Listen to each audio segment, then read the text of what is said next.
on the journey to the crown. I may be treated like a non-entity because that's how they term it. I know that you know. For today, it's gonna be fun, so it should be kikay and it should be fun for everyone. We are with a pageant enthusiast who has been following Miss Universe for more than 50 years. The drama, the excitement, the triumph. All it takes is a few moments on stage.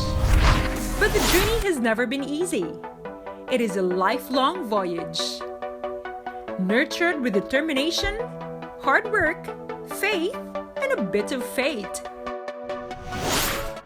In pursuit of fame and glory.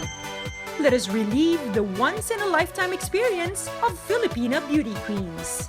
This is the Journey to the Crown, a celebration of beauty.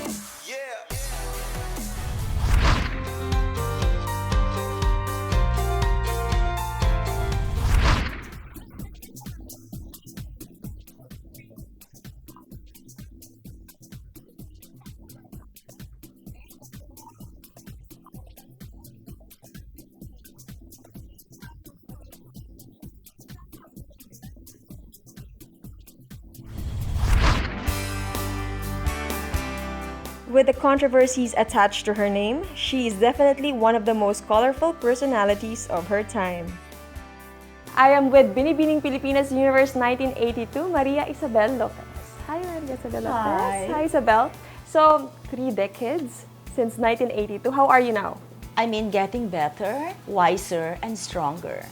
You see, one of the most important things I've learned being a beauty queen is how to grow and how to be stronger, because it's not easy to be a beauty queen. That's true. Yeah, in the public eye, you have to look dolled up and pleasing to everybody. So 3 decades after, I could say that now I have learned to love and approve of myself, which is the most important thing than other people's approval. How do you maintain that people would always have an expectation of who you are, even physically? So how do you maintain that body? Well, I'm fortunate because I'm a gym addict, and also I eat very healthy. I don't have vices. I don't smoke, I don't drink, I don't party. My late nights are simply for work. Okay, no So parties. I'm blessed that I'm addicted to the gym. It's my only vice left, and coffee.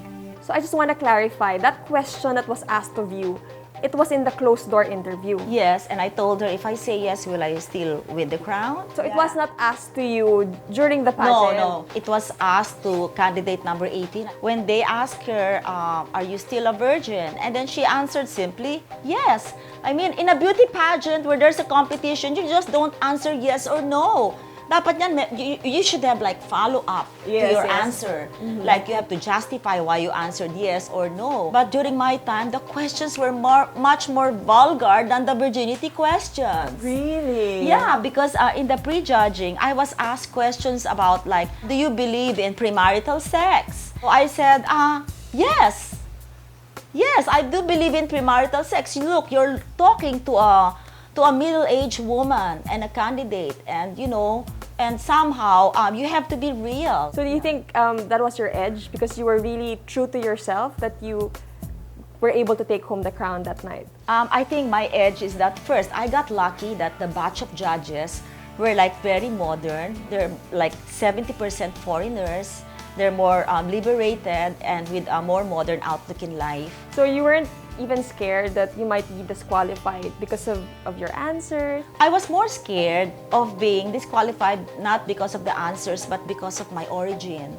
See, when I was an official candidate, I was like sexy model. I model lingeries, bikinis, and see-through outfits. So I was more in danger of being disqualified that time, and I kept it a secret. So what made you join the pageant? Was it really your dream to be a beauty queen? It wasn't really a dream to be a beauty queen. I just dreamt of being a model, and when it happened, I mean, it just happened so fast. So the challenge here is, how do you do the transition from being a sexy model and a balik-balik girl to that of a beauty queen? But amidst all the controversy and you being a sexy model, you still were able to charmed the judges and you brought the Binibining Pilipinas Universe crown. So congratulations. Yes, thank you. But I wanna share this story. When I was like in danger of being disqualified, it was during the pageant night, and before doing the production number, I was wearing a Maria Clara costume. I was singled out to go out and enter a room. Maybe because you were a front runner that time. That's why they wanted to really like grill Yes, you. probably. So they opened the door and they let me go in. I was greeted with this question, Maria Isabel Lopez, we have heard talks that you model for these so-called bold fashion shows. What do you wear? I was interrogated, Shamsi. I said, yes, I wear one-piece, two-piece, and lingeries. And then I had to defend myself by saying, but the material is not very flimsy. When I left the room, I felt my world crumbling. Everything was just like so dark to go back to the holding area of the candidates. And then there's one singer candidate I talked to, and she asked me what happened. I said, they're questioning me about being a sexy model. And then she told me, you know, Isabel, why they're doing that? It's because I think you have an edge. So you know what you do? You just fight, fight, fight. So during the opening scene, I was like looking at the judges straight in the eye. It's like nothing happened. I felt just like a showgirl. But after you were crowned, There did the was controversy There was stop? even more controversies after I was crowned. Because the press release came out that I was like this, and there was a scandal that it's the first time in the history of our pageants that somebody from the ranks of a sexy modeling group would emerge a winner. I fought very hard for my title, and even if I wasn't given the treatment due a beauty queen, I had to like fight for it. Like I was able to go to Lima, Peru to represent the country. I did not win the international title like you did, but I made very good scores in the swimsuit competition. Later in the show, Isabel talks about her passions. I'm also a visual artist. Yeah, I'm a fine arts graduate from UP.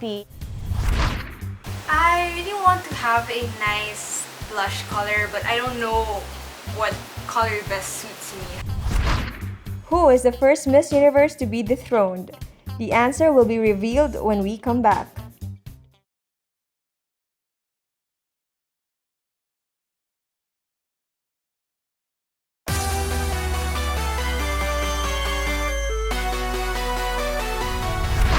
The first Miss Universe to be dethroned is Oksana Fedorova of Russia. She won the title in 2002. However, due to failure of fulfilling her duties, she was stripped of her crown after 4 months of reign.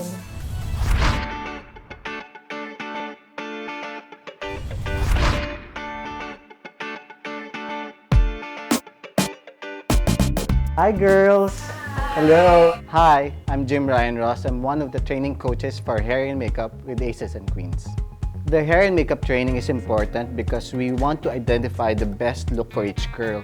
And we impart to the girls how important for them to do their own makeup and not just to learn about the pegs. Because at the end of the day, we want them to be independent and we want them to know how to execute the makeup look when it comes to their respective pageants in the future.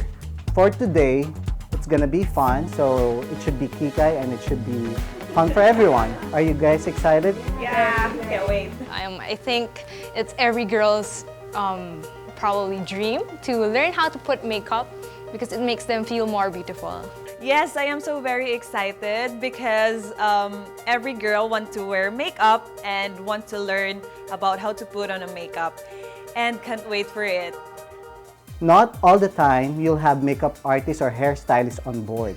So you will be forced to do it and you should know how to do it. So with Mama J and the rest of the team, they will give us supervision and direction in knowing the best look for you and then afterwards knowing how to do it on your own. So for today, we will be discussing how to apply your foundation, how to do your eye makeup, and of course choosing the right lip color for everyone. Okay? Girls, you can see my stash. Are you loving it? So, but don't be overwhelmed with the amount of makeup, okay? All you need to start with are the basics, of course. So let's start with choosing the right shade of foundation. The perfect way to check the right shade is check it where you're gonna apply it, which is on the face. And the best area is the jaw. I haven't had any formal lessons about makeup, and usually I just watch YouTube videos or like simple 30-second shortcuts. So I think that my formal lesson with Kuya Jim was really helpful for me because I was able to know how to apply foundation, how to find the right shade. And you just need to apply that all over your face. You start with little amount and you build up color or the foundation as you need it. Okay? These are a really nice eyeshadow palette that you could try.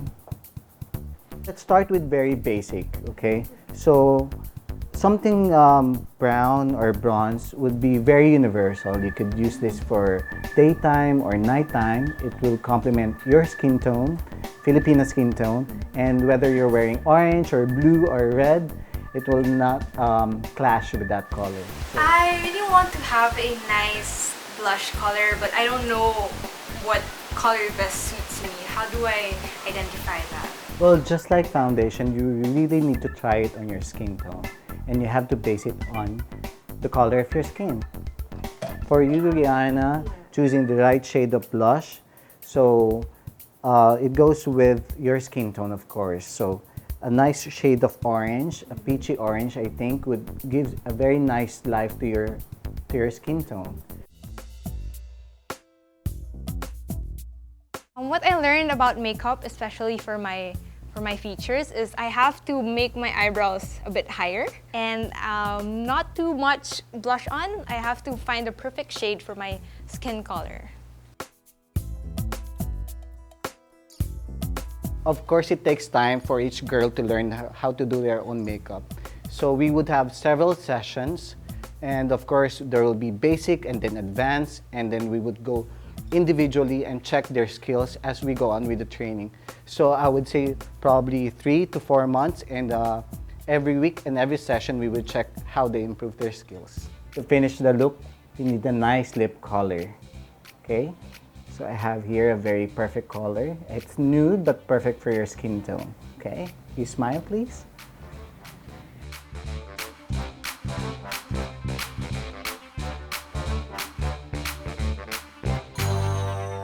So let's choose lip colors for the two of you now.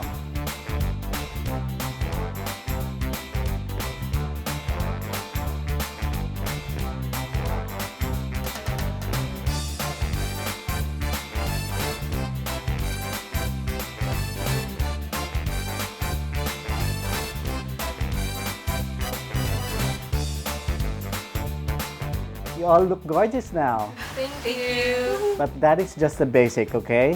We will be learning more as we go into the training. And what you need to do from now on is to practice what you learn, and you'll improve your makeup skills eventually.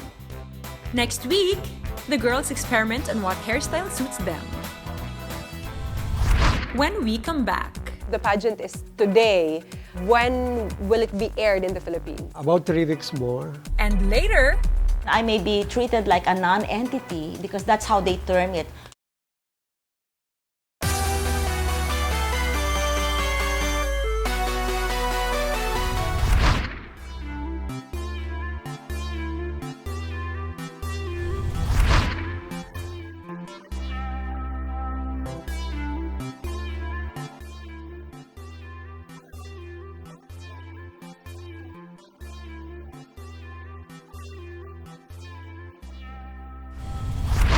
just as Miss Universe was starting to form into the consciousness of Filipino fans, a young lad from Isabela was already fascinated with pageant. We are with a pageant enthusiast who has been following Miss Universe for more than 50 years. You started following Miss Universe in 1963? Yes. Mr. Tony Paat, sir, how are you? I'm good. Fine. So you started following Miss Universe in 1963. How was it like then?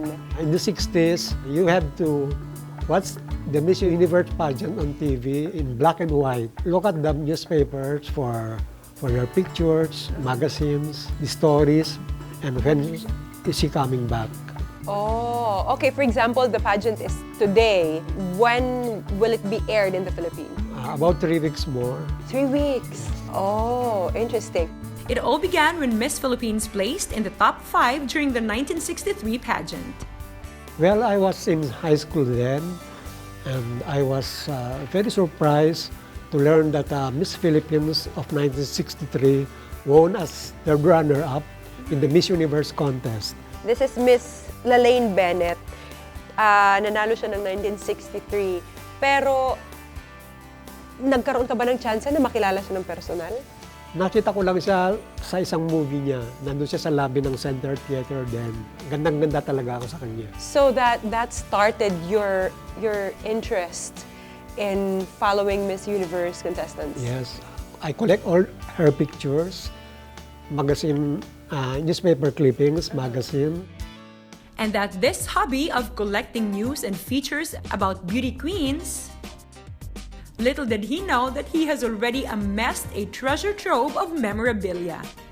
In the beginning, I rely on newspapers, magazines, but later on, I realized that I can buy souvenir programs, memorabilias, Okay. pictures, you can buy it from the organizer. Ano po yung pinakamatanda nyo ditong collection?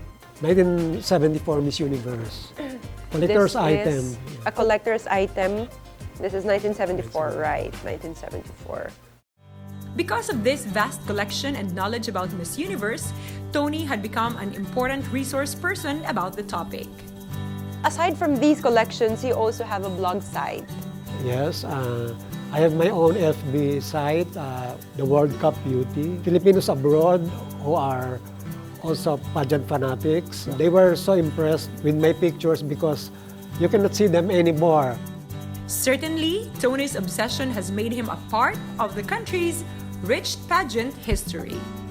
Thank you so much, Sir Tony. It has been a very informative chat with you. I learned so much. Maraming salamat. My pleasure. Thank you.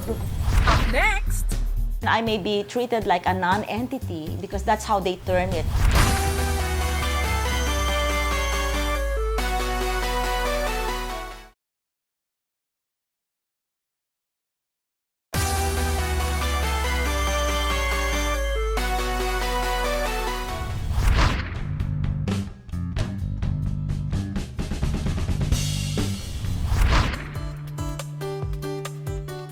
Despite a love and hate relationship with Binibining Pilipinas charities, Isabel is still thankful to the organization. A lot of people were discriminating you, putting you down. You think that it has helped you become a better and stronger person because of Oh that? yes, definitely. So in a way, I'm very grateful for Stella Marquez Araneta. She hates me.